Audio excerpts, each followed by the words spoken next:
Hi, வணக்கம். So Indian பாலிட்டியில் இன்னைக்கு நம்ம பார்க்க போகிறது ஃபினான்ஸ் கமிஷன், நிதி ஆணையம் அல்லது நிதி குழு. ஃபினான்ஸ் கமிஷன் பார்க்க போகிறோம். ஸோ இப்போ கூட நியூஸ் பேப்பரில் பார்த்தது அப்படின்னா 15வது நிதி ஆணையம் தன்னுடைய அறிக்கையை குடியரசுத் தலைவரிடம் சமர்ப்பித்தார்கள் அப்படின்னு சொல்லிட்டு நியூஸில் வந்துச்சு. ஸோ நிதி ஆணையம் எதுக்காக உருவாக்கப்பட்டது, அவங்களோட வேலை என்ன அப்படின்றத நாம இன்னைக்கு பார்க்க போறோம். So first of all finance commission article 280 இது நம்ம கரண்ட் ஈவெண்ட்ஸ் வீடியோவில் கூட பார்த்துருக்கோம். ஸோ சரத்து 280 படி நிதி ஆணையம் 5 வருஷத்துக்கு ஒரு தடவை அமைப்பாங்க. ஸோ இந்த நிதி ஆணையத்தை அமைக்கிறது இந்திய குடியரசுத் தலைவர், president of India will constitute the finance commission under article 280. இந்த ஆர்டிகல் 280 ரொம்ப ரொம்ப முக்கியம். மேட்ச் இட்டில் வரலாம், இல்லை ஃபினான்ஸ் கமிஷன் எந்த ஆர்டிகல் படி அமைக்கப்படுகிறது அப்படின்றதும் வரலாம். அதே மாதிரி நிதி ஆணையத்தை யார் ஏற்படுத்துவாங்க அப்படின்றதையும் கேட்கலாம். So answer president of India, அதனால ஞாபகம் வச்சுக்கோங்க. பார்லிமெண்ட்டுன்னு ஒரு ஆப்ஷன் இருக்கும், இல்லை பிரைம் மினிஸ்டர், இல்லை ஃபினான்ஸ் மினிஸ்டர், இல்லை ரிசர்வ் பேங்க் இந்தியான்னு இருக்கும்.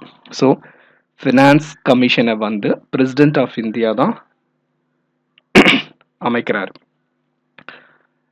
ஸோ மொத்தம் ஃபினான்ஸ் கமிஷனில் 5 பேர் இருப்பாங்க. அதில் ஒரு தலைவர், 4 உறுப்பினர்கள் இருப்பாங்க. ஓகேங்களா, 1 சேர்மன் அண்டு 4 மெம்பர்ஸ். இவங்க எல்லாத்தையுமே குடியரசுத் தலைவர் தான் நியமிப்பார். நல்லா ஞாபகம் வச்சுக்கோங்க. Consist of a chairman and 4 other members appointed by the President of India. ஓகேங்களா, ஒரு தலைவர் மற்றும் 4 உறுப்பினர்களை இந்திய குடியரசுத் தலைவர் நிதி ஆணையத்துக்கு நியமிப்பார். ஒரு தடவை தான் இருக்கணுமா அப்படின்னா கண்டிப்பா கிடையாது.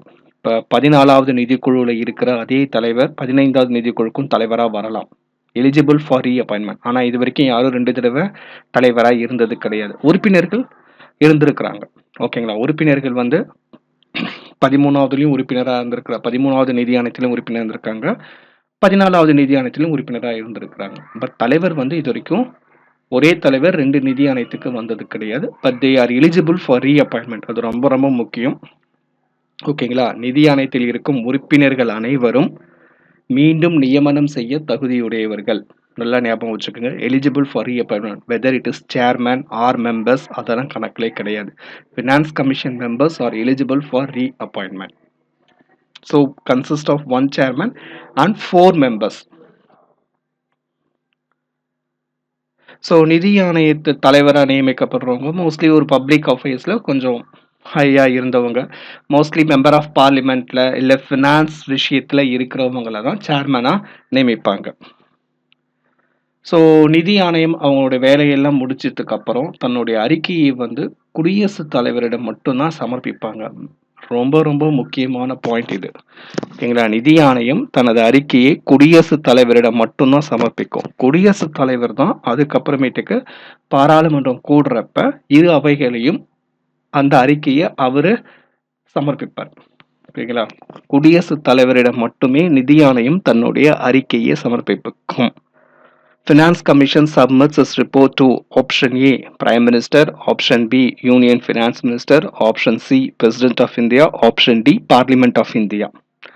ஓகேங்களா, நிதி ஆணையம் தன்னுடைய அறிக்கையை யாரிடம் சமர்ப்பிக்கும்? ஆப்ஷன் ஏ பிரதம மந்திரி, ஆப்ஷன் பி மத்திய நிதி மந்திரி, ஆப்ஷன் சி இந்திய பாராளுமன்றம், ஆப்ஷன் டி இந்திய குடியரசுத் தலைவர். ஸோ ஆன்சர் இந்திய குடியரசுத் தலைவர். மேக் இட் ரொம்ப ரொம்ப முக்கியம். அந்த ஆர்டிகல் 280 அப்புறம் இதுக்கப்புறம் இந்த அறிக்கை குடியரசுத் தலைவரிடம் சமர்ப்பிக்கிறது. அதுக்கப்புறம் தான் குடியரசுத் தலைவர் தான் பார்லிமெண்ட்ல சமர்ப்பிப்பார். ஸோ நிதி ஆணையம் எதுக்காக அப்படின்னா சென்டருக்கும் ஸ்டேட்டுக்கும் எவ்வளோ காசு பிரிச்சுக்கிறது அப்படிங்கிறது தான். இப்போ ஃபார் எக்ஸாம்பிள் டாக்ஸ் 100 ரூபா கட்டுறோம் அப்படின்னா, ஓகேங்களா, டாக்ஸ் 100 ரூபா கட்டுறோம் அப்படின்னா இது வரைக்கும் இருந்தது என்னன்னா 58 ரூபா சென்டருக்கு போயிடும், 42 ரூபா ஸ்டேட்டுக்கு வரும். இதுதான் மீனிங். இதுதான் நிதி ஆணையம் சொல்லியிருக்கிறது. ஓகேங்களா, டாக்ஸ் இப்போ ஒரு ஆள் 100 ரூபா கட்டுறாருன்னா டாக்ஸு, அதில் 58 ரூபா மத்திய அரசுக்கும் 42 ரூபா மாநிலங்களுக்கும் போகும். ஸோ அந்த மாநிலங்களுக்கு எல்லா மாநிலங்களுக்கும் ஒரே மாதிரி போகாது. Depends upon the area, population, அதை ஒரு ஃபார்முலா வச்சுருப்பாங்க. ஓகேங்களா, ஸோ அதுக்கேற்ற மாதிரி அவங்க பிரிப்பாங்க. அதே மாதிரி நிதி ஆணையம் அந்த நிதி குழு சொல்கிற அறிக்கை இல்லை ரெக்கமெண்டேஷன்ஸை கம்பல்சரி கவர்மெண்ட் ஏற்றுக்கணுன்ற கட்டாயம் கிடையாது. இல்ல பரிந்துரைகள் எல்லாமே வந்து ஜஸ்ட் ரெக்கமெண்டேஷன்ஸ் மட்டும்தான், இல்ல அட்வைசரி மட்டும்தான். ஓகேங்களா? வெறும் ஆலோசனை இயல்புடையவை தான். So at any way or at any cost it is not going to bind the government. இந்த ரெக்கமெண்டேஷன்ஸை ஏன் கவர்மெண்ட் செயல்படுத்தல அப்படின்னு யாரும் கவர்மெண்ட்டை கேள்வி கேட்க முடியாது. It is just an advisory தான். மத்திய அரசு நினைச்சா வேணா நிதி ஆணையம் பண்றத தர ரெக்கமெண்டேஷன் இம்ப்ளிமெண்ட் பண்ணலாம். It is up to the union government to implement it. நிறைய தடவை அது இம்ப்ளிமெண்ட் பண்றது கிடையாது. ஓகேங்களா? சென்ட்ரல் கவர்மெண்ட்டுக்கு டேக்ஸ் குறையிற மாதிரி ஏதாவது ரெக்கமெண்டேஷன் வந்தால் கண்டிப்பாக சென்ட்ரல் கவர்மெண்ட் அதை இம்ப்ளிமெண்ட் பண்ணாது.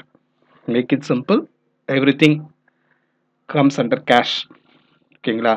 So it is just an advisory nature. The recommendations is not going to bind the central government at any cost. But finance commission ஒரு constitutional body. நல்லா ஞாபகம் வச்சுக்கோங்க. finance commission is a constitutional body. இது ஒரு இந்திய அரசியலமைப்பில் ஒரு அங்கம் அப்படிங்கலாம் நிதி ஆணையத்தை. பட் அவங்க சொல்ற ரெக்கமெண்டேஷன்ஸ் வந்து அட்வைசரி தான். It is not going to bind the government at any cost. Doctor P Rajamannar அப்படிங்கிறவர் சென்ட்ரல் ஸ்டேட் ரிலேஷனுக்கு ஒரு கமிட்டிலையுமே இருக்கிறாரு. அது நம்ம போய் பார்ப்போம். 4வது நிதிக்குழு ஆணைய தலைவராக இருந்தார். அவர் ஒன்று சொல்லியிருந்தார், ஃபினான்ஸ் கமிஷனே ஒரு அரசியலமைப்பாக இருக்கும் போது அதனுடைய அறிக்கைகளை வந்து கவர்மெண்ட் வந்து நிராகரிக்கக்கூடாது அப்படின்ற மாதிரி சொன்னார். பட் அதை யாரும் ஏற்றுக்கல. ஸோ இப்போ வந்து 15வது நிதிக்குழு சப்மிட் பண்ணியிருக்காங்க. ஸோ 2020 25 வரைக்கும் அந்த இயருக்குள்ள டாக்ஸஸ் அந்த அமௌண்ட்டை எப்படி சென்டர் அண்ட் ஸ்டேட் வந்து டிவியேஷன்ஸ் பண்ணிக்கணும் அப்படின்னு சொல்லி. ஸோ சேர்மன் வந்து என்.கே. சிங் அப்படிங்கிறவர். மெம்பர்ஸ் 4 பேரில் first one Ajay Narayan Jha, second one Anup Singh, third one Ashok Lahiri and fourth one Ramesh Chand. இந்த ரமேஷ் சந்துங்கிற பார்ட் டைம் அவர் வந்து நித்தி ஆயோக்ல உறுப்பினராகவும் இருக்கிறார். ஓகேங்களா? ஸோ 15வது நிதிக்குழு காலம் 2020-25 கொஸ்டின்ஸ், பாசிபிள் கொஸ்டின்ஸ், அதனுடைய பீரியட், அதுக்கப்புறம் ஒரு சேர்மன் என்.கே. சிங், அதுக்கப்புறம் மெம்பர்ஸ் கண்டிப்பாக பார்த்துக்குங்க. சேர்மனோட வெட்டுறாதீங்க, தயவுசெய்து மெம்பர்ஸும் சேர்த்து பார்த்துக்குங்க. அப்புறம் 15வது நிதிக்குழு பற்றி கேள்வி கேட்கணும்னா இருக்கிற 15 நிதிக்குழுவில் சேர்மன் கேட்கலாம். மேட்சிட்டில் ஃபர்ஸ்ட் செகண்டு 8 அது மாதிரி ஏதாவது நிதிக்குழு சேர்மனை கேட்கலாம். ஸோ இதுதான் 15 நிதிக்குழு, 15 ஃபினான்ஸ் கமிஷன்ஸோட இயரு, சேர்மன், அதனுடைய டியூரேஷன்ஸ் எல்லாம். ஸோ ஃபஸ்ட்டு 2 நம்மள ஞாபகம் வச்சுக்கணும். முதல் நிதிக்குழு வந்து 1951 ஆரம்பிக்கப்பட்டது, கேசி நியோகி. 2வது நிதிக்குழு சந்தானம், இது ஞாபகம் வச்சுக்கோங்க. அதுக்கப்புறம் 15லேருந்து மேலே போங்க. 15 N K. Singh, 14 Y V. Reddy, 13 Vijay Kelkar, 12 Rangarajan, 11 Khusro, 10th 10 பேண்ட். இதோட ஞாபகம் வச்சுக்கோங்க. 10 to 15 1 and 2. ஓகேங்களா? நடுவில் இருந்து அவங்க கேட்கறதுக்கு வாய்ப்பு இல்லை. அதே மாதிரி ரொம்ப இப்போ நம்ம ஏற்கனவே பார்த்தது வந்து டாக்டர் பி.வி.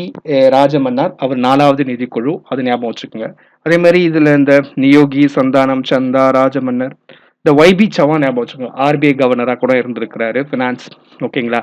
ஸோ ஒய்.பி. சவான் ஞாபகம் வச்சுக்கோங்க, 8வது. ஓகேங்களா? ஸோ நீங்கள் எப்படி வேணால் ஞாபகம் வச்சுக்கலாம். நடுவில் எனக்கு தெரிஞ்சு மேட்சிட்டில் அதிகமாக வந்தது வந்து ஃபர்ஸ்ட் அண்ட் செகண்ட் வந்திருக்கு. ஃபர்ஸ்ட் அண்ட் செகண்ட் அதிகமாக வந்திருக்கு மேட்சிட்டில். அதுக்கப்புறம் கரண்ட் நிதிக்குழு 14, 13, 12 அந்த மாதிரி கேட்டிருக்காங்க.